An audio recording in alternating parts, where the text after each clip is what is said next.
losing time, I'm fading fast. Nama Paolo Pavesio tiba-tiba menjadi sorotan besar di padek MotoGP. Bukan hanya karena ia kini memegang kendali penuh sebagai direktur motorsport Yamaha menggantikan Lin Jarvis, tetapi karena satu keputusan besar yang langsung mengguncang dunia balap, membawa Toprak Razgatlioglu ke MotoGP. Bagi Pavesio, langkah ini bukan sekadar transfer pembalap, melainkan penutup sebuah lingkaran yang lama terbuka. Cercle Closure. Sebuah cerita yang tertunda, kini akhirnya menemukan jalannya. Toprak Razgatlioglu dan Yamaha sebenarnya punya sejarah yang sangat dalam. Tahun 2021 menjadi momen emas ketika rider asal Turki itu mengantarkan Yamaha meraih gelar juara dunia Superbike. Sebuah prestasi yang kala itu terasa seperti dongeng. Toprak menjadi simbol keberanian, gaya balap ekstrim, dan talenta mentah yang dipoles menjadi juara. Namun di balik euforia itu, ada satu mimpi besar yang belum terwujud, MotoGP. Setelah titel WSBK 2021, Toprak merasa waktunya sudah tiba untuk naik kelas. Yamaha pun memberi kesempatan, meski setengah hati, lewat tes M1 di Jerez. Tes itu kini dikenang sebagai salah satu titik terendah dalam perjalanan Toprak bersama Yamaha. Persiapan yang jauh dari ideal, adaptasi motor yang minim, dan ekspektasi yang tidak realistis membuat hasil tes tersebut mengecewakan. Toprak terlihat kesulitan, Yamaha pun ragu. Saat itu, pabrikan berlogo Garputala memilih bermain aman. Mereka tidak memiliki tim satelit, kursi sangat terbatas, dan prioritas diberikan kepada pembalap yang sudah berpengalaman di MotoGP. Keputusan itu secara halus menutup pintu Toprak. Sang juara Superbike pun pergi dengan rasa kecewa yang tidak pernah benar-benar hilang. Waktu berjalan, dan Toprak membuktikan bahwa penilaian tersebut terlalu cepat. Ia tidak runtuh. Justru sebaliknya, ia semakin matang. Keputusannya pindah ke BMW sempat diragukan banyak orang, namun berakhir dengan pembuktian brutal. Gelar juara dunia Superbike ketiganya pada 2025 menjadi pernyataan keras. Toprak bukan hanya pembalap spektakuler, ia adalah pemenang sejati. Di titik inilah nasib seakan berputar kembali.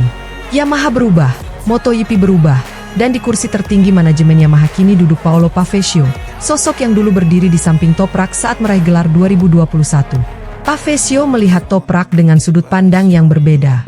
Bukan lagi bocah ajaib yang emosional, tetapi atlet matang berusia 29 tahun yang sudah kenyang tekanan. Dalam pandangannya, justru usia inilah yang menjadi kekuatan utama Toprak. Masuk MotoGP di usia matang berarti masuk dengan kesadaran penuh tentang tantangan, risiko, dan batas kemampuan. Tekanan MotoGP yang kerap memakan, pembalap muda dinilai Pavesio akan lebih mudah dihadapi oleh Toprak yang sudah melewati pasang surut karir. Menurut Pavesio, 3 gelar dunia Superbike yang diraih Toprak tidak datang dengan mudah. Ada fase sulit, konflik teknis, tekanan mental, hingga keputusan besar yang mempertaruhkan reputasi. Semua itu membentuk karakter Toprak hari ini. Ia bukan pembalap yang datang ke MotoGP dengan ilusi instan juara. Ia datang dengan target realistis. Musim 2026 bukan tentang gelar, tetapi membangun fondasi untuk 2027. Bagi Pavesio, pemahaman inilah yang krusial. MotoGP bukan hanya soal kecepatan, tetapi tentang kesabaran dan strategi jangka panjang. Pavesio bahkan menyebut Toprak sebagai salah satu pembalap terkuat di dunia, tanpa ragu, 100%. Pernyataan ini bukan basa-basi. Dalam pandangannya, Toprak sudah lama pantas berada di MotoGP. Hanya saja, waktu dan kondisi belum berpihak. Kini, semuanya terasa selaras. Yamaha punya visi baru, regulasi MotoGP akan berubah drastis pada 2027, dan era mesin V4 membuka peluang bagi pembalap dengan gaya agresif seperti Toprak. Pengalaman Toprak dengan ban Pirelli menjadi faktor lain yang tak bisa diabaikan. MotoGP akan beralih ke Pirelli pada era regulasi baru, dan ini membuat Toprak berada satu langkah di depan banyak rivalnya. Ditambah lagi, Yamaha meninggalkan mesin inline 4 yang selama ini menjadi identitas mereka, beralih ke V4 yang lebih kompetitif secara global. Kombinasi ini membuat proyek Toprak Yamaha terasa seperti perjudian besar, namun dengan potensi hadiah yang luar biasa. Jika Toprak berhasil menaklukkan MotoGP, itu bukan hanya kemenangan pribadi. Itu akan tercatat sebagai pencapaian terbesar Yamaha di bawah kepemimpinan Paolo Pavesio.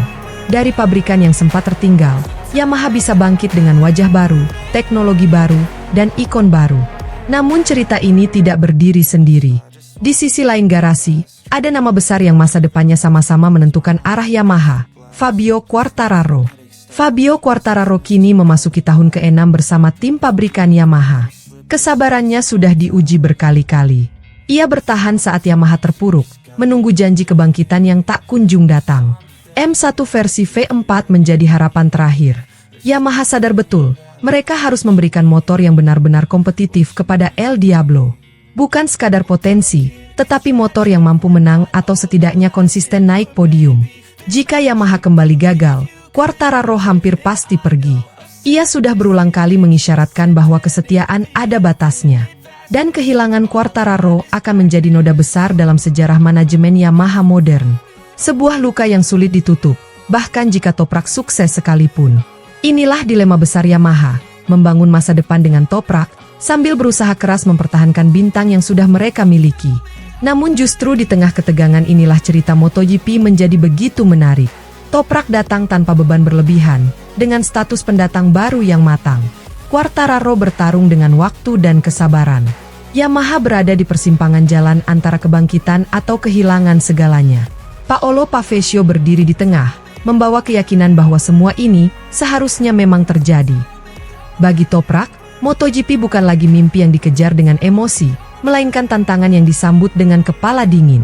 Bagi Yamaha, ini adalah kesempatan menutup lingkaran yang terbuka sejak 2021. Dan bagi dunia MotoGP, kedatangan El Turco di usia matang justru membuat ceritanya semakin menggoda. Bukan kisah anak muda yang terbakar ambisi, melainkan cerita pembalap dewasa yang datang untuk membuktikan bahwa kesabaran, pengalaman, dan waktu yang tepat bisa mengalahkan segalanya.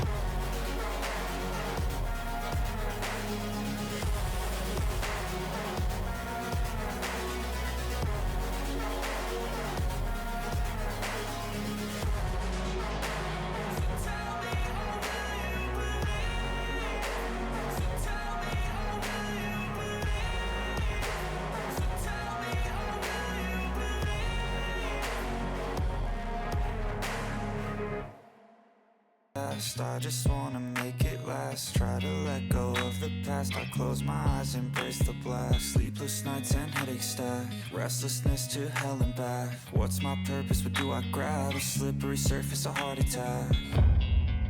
And sometimes you just gotta believe there's something that'll give you relief. There's something that'll have what you need. What you need. We're broken, it's tragic, we're not all elastic, but maybe there's magic, believe you could have it. And I know of sadness, the anxious and panic, the infinite vastness of all that is blackness.